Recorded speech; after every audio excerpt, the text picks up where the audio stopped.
Seguimos haciendo nuestras voces y lo habíamos prometido hace instantes nada más.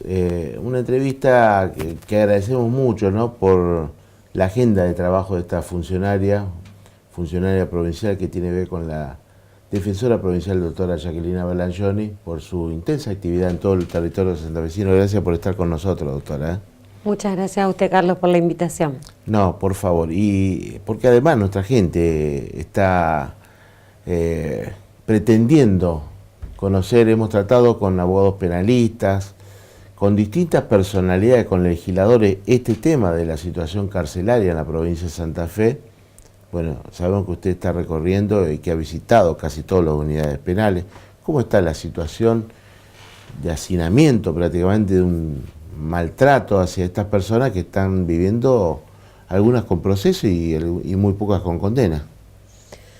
Bueno, es una situación extremadamente compleja que no es solamente en nuestra provincia, sino a nivel mundial. El tema de la administración de las cárceles y de lo que es la vida intramuros siempre implica una complejidad que se comparte entre los internos y entre el servicio penitenciario. Nosotros acá en Argentina tenemos cárceles únicamente públicas y por suerte en la provincia de Santa Fe prácticamente toda la población carcelaria, es decir, las personas privadas de libertad, están en el ámbito del servicio penitenciario, ya no de la policía. Es ínfimo el porcentaje que queda de gente detenida en comisarías, que esa era una situación mucho más grave. Quedan algunas alcaidías y celadurías en el norte y en el sur de la provincia, en Rafaela también, que son la deuda todavía, hay que construir ahí algunos penales o ampliar lo que ya existe para poder trasladar este último número de personas, que en la mayoría de los casos también la voluntad de esos internos es permanecer ahí para poder permanecer cerca de sus familiares, aunque las condiciones de estadía, digamos, de encierro son realmente muy malas. Por ejemplo, en la celaduría de Reconquista, en la alcaidía de Vera, en la alcaidía de Rafaela y en la alcaidía de Melincue, claro, que son lugares puntuales en donde eso es todo ámbito policial todavía. Claro. Que lo que significa, para que la gente lo pueda entender, que el ámbito de la policía no está preparado o no se direcciona hacia lo que sí el servicio penitenciario para el cumplimiento de la ley de ejecución penal, que implica, digamos, toda una serie de trabajos que se deben hacer con las personas privadas de libertad orientadas a su reinserción social, progresivamente hacia la libertad. Que estén en el servicio penitenciario tampoco es garantía de que esto suceda, porque ahora sí voy un poco al nudo de su pregunta, porque bueno, Santa Fe tiene una sobrepoblación carcelaria importante, los penales más grandes es donde más, en todos los penales esto repercute. En todos los penales, en todo el país pasa esto. Sí, pero acá en la provincia de Santa Fe específicamente, por ejemplo, las unidades de encierro de mujeres, unidad 4 aquí en Santa Fe, unidad 5 en Rosario, son pocas las mujeres, sin embargo hay sobrepoblación, están siempre al límite o más, y no se da abasto. Acá en Santa Fe, por ejemplo, ya que usted lo está citando, ¿cuántas mujeres están detenidas acá? Y bueno, es un dato dinámico, va cambiando día a día, pero más o menos alrededor de entre 50 y 60 mujeres siempre hay. Y es mucho para las plazas que exacto, porque o sea, es mucho en proporción a lo que se puede trabajar con esas internas, porque el cupo educativo es bajo, el cupo laboral es bajo,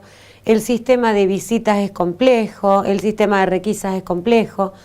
Por supuesto, se visibiliza mucho más y como que trasciende más socialmente y mediáticamente lo que pasa en los grandes penales. Por ejemplo, el penal número 1 Coronda, que tenemos unos 1.500, 1.600 presos en este momento.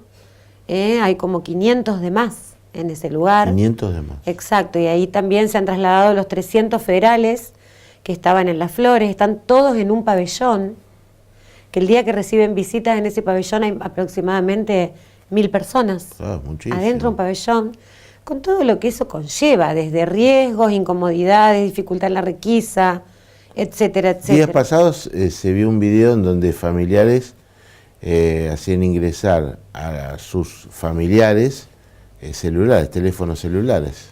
Sí, ese video yo salí a criticarlo. ¿Por qué? O sea, me hicieron algunas notas y me preguntaron. Primero porque a mi criterio y por lo que nosotros vemos con los defensores, usted me decía que yo recorrí todas, Sí. recorremos permanentemente, desde que estoy en la gestión, yo establecí unos dispositivos permanentes de visitas constantes a las cárceles. Y no sucedía antes esto. Claro, sí. y trabajamos además muy fuerte con las unidades de ejecución, de defensores que se dedican expresamente, Claro. especialmente a la etapa de la ejecución, es decir, a todo lo que es el encierro. Y yo, personalmente, con un grupo de personas, ahora estoy poniendo en marcha un programa de asistencia al condenado, tenemos un recorrido permanente en donde vamos recabando relatos y viendo con nuestros propios ojos qué es lo que pasa. Entonces nosotros tenemos información de primera fuente, fresca y aparte tomada por nuestros propios medios, ¿no? No solamente lo que el interno o los internos nos pueden comentar. Y bueno, en esos videos yo, por ejemplo, advertí que había imágenes que eran muy viejas, porque mostraban una lata, un tetrabric de tomate al natural, cuando eso ya hace más de un año que está prohibido, justamente porque ahí se fraguaban elementos para el ingreso. Entonces hicieron como una edición. ¿Y quién la hace? Donde pusieron, no sé, gente serán del Servicio Penitenciario, del Ministerio de Seguridad, la verdad que no sé, lo largaron a los medios, un poco, yo creo que fue... ¿Y cuál era el objetivo? Y nosotros ganamos un habeas corpus importante que planteamos tanto acá en Santa Fe por las cárceles del centro y norte de la provincia y en Rosario por el sur, por el tema de la resolución del Servicio Penitenciario en cuanto a limitar a 2 kilos a paquetes de máximo de 2 kilos por visita y por interno para poder ingresar al penal. Cuestión que nosotros nos opusimos y lo planteamos como habeas corpus preventivo y correctivo porque estimamos que es una afectación de derechos de los internos, porque lo que venimos viendo y en mesas de diálogos y también a partir de resoluciones judiciales en otros habeas corpus, es que en las cárceles la alimentación, o sea, todo lo que es la provisión de alimentación es escasa y además de malas condiciones. Por ejemplo, en un habeas corpus carcelario que tenemos aquí en Las Flores, salió que la comida que ingieren, no solo los internos, sino también los penitenciarios, tiene presencia de Ictericia coli, que es una bacteria.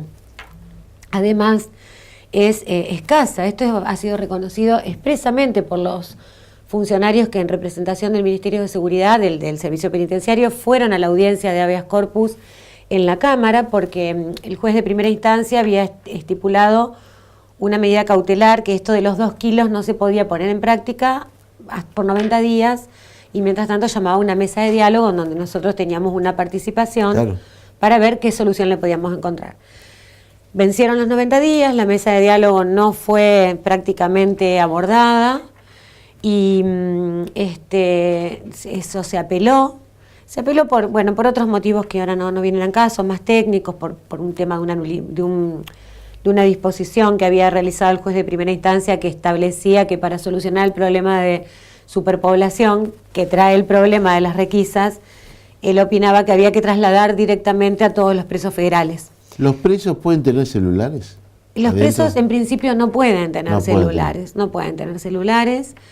No obstante, hay algunos permisos adentro de los pabellones, porque también hay gente que se destaca, digamos, por su buena conducta, por ser líderes, y en algunos casos se autoriza. Hay gente que me dice en Coronda, dice, Carlos, dice, ¿cómo puede ser que se vio un video, puede ser viejo, en donde se ingresaba un celular y no se ve cuando se ingresa algunas sustancias tóxicas? Sí, en esos videos la verdad que no se veía bien qué se ingresaba y tampoco son tan seguros que sean cosas que hayan estado ingresando. Es una edición, como le digo Carlos, de distintas cámaras, de distintos momentos. Yo pedí al Servicio Penitenciario, mediante la responsable de la unidad de ejecución de aquí de Santa Fe, la doctora Balanda, pedimos por escrito la información que nos digan precisamente cuántos elementos requisaron el fin de semana. Claro. Para saber, porque lo que se tira a la comunidad vía comunicativa es como que quien sabe cuántas cosas entran. Y a ver, me dijeron que no me lo pueden informar. ¿Por qué? Porque es mucho trabajo, que está la información a nuestra disposición, que si queremos mandar a los defensores a que hagan el trabajo, que lo hagamos. Pero me dan una información que es importante, que es que en los últimos meses, creo que son 6 meses que cortan, entraron 26.000 personas de visita, tanto en Las Flores, o sea, sumando Las Flores y Coronda, que es la circunscripción 1. Que hayan entrado 26.000 personas de visita en unos meses, 6 meses creo que es el recorte, implica que, o sea, la comunidad tiene que entender, ¿no?, que hay gente que tiene su familiar adentro y que los casos son ínfimos. La mayoría de esa gente cumple con las normas, no es que todas las personas internas. Es como cuando uno viaja y pasa por el escáner y te la mayoría es gente de bien, trabajadora, que va a visitar a un familiar, a un amigo que ha cometido un delito. Que está condenado o, como decía usted al principio, está procesado, es decir, ni siquiera con condena.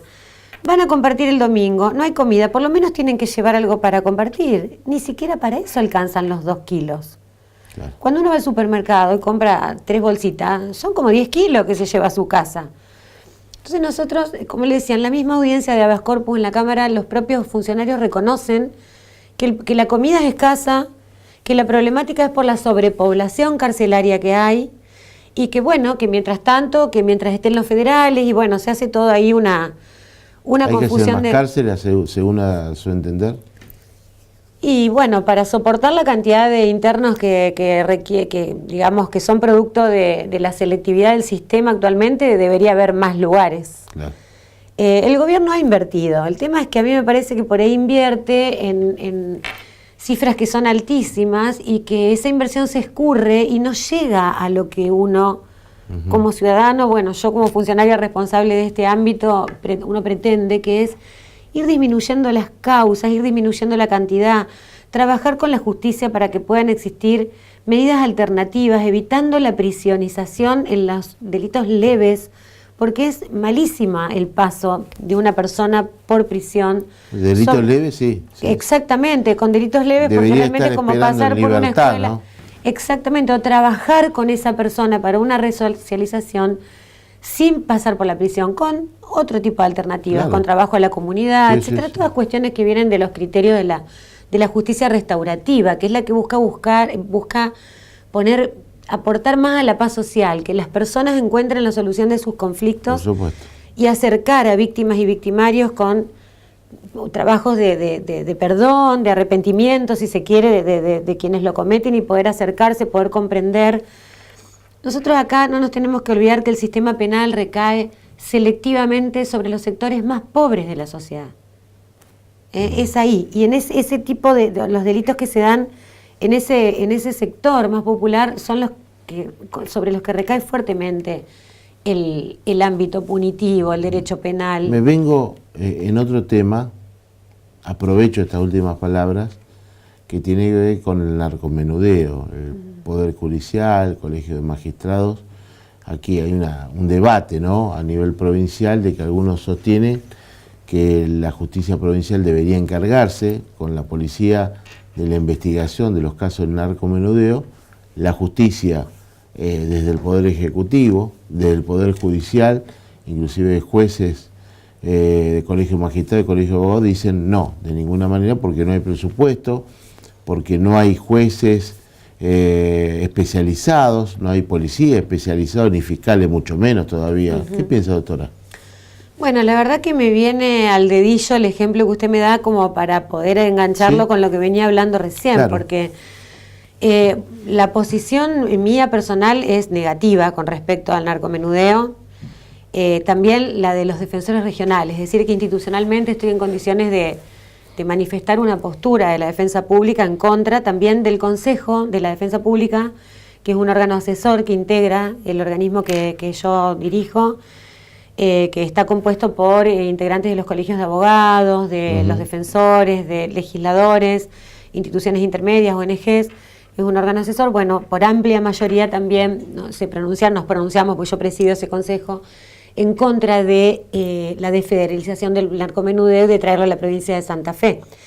Esto surge como una embestida de la política nacional por parte de la ministra Bullrich, que pretende extender a más provincias, a todas las provincias, la provincialización de la problemática, que en realidad, si uno mira lo que pasó en las otras provincias, con informes mismos de la Procunar, que es la Procuración contra el Narcotráfico, que se ocupa de todo esto, es negativo, porque se ha aumentado en un 200% la persecución del último eslabón de lo que es la cadena del delito complejo del narcotráfico, dejándose de lado los eslabones más importantes, que es un poco relacionado con lo que decíamos antes, de la selectividad del sistema. Se eligen los delitos más fáciles de perseguir, el narcomenudeo es el que vende al consumidor. Sí. Y se caen de la investigación y se pierde por la multiplicidad de competencias, competencia provincial para narcomenudeo,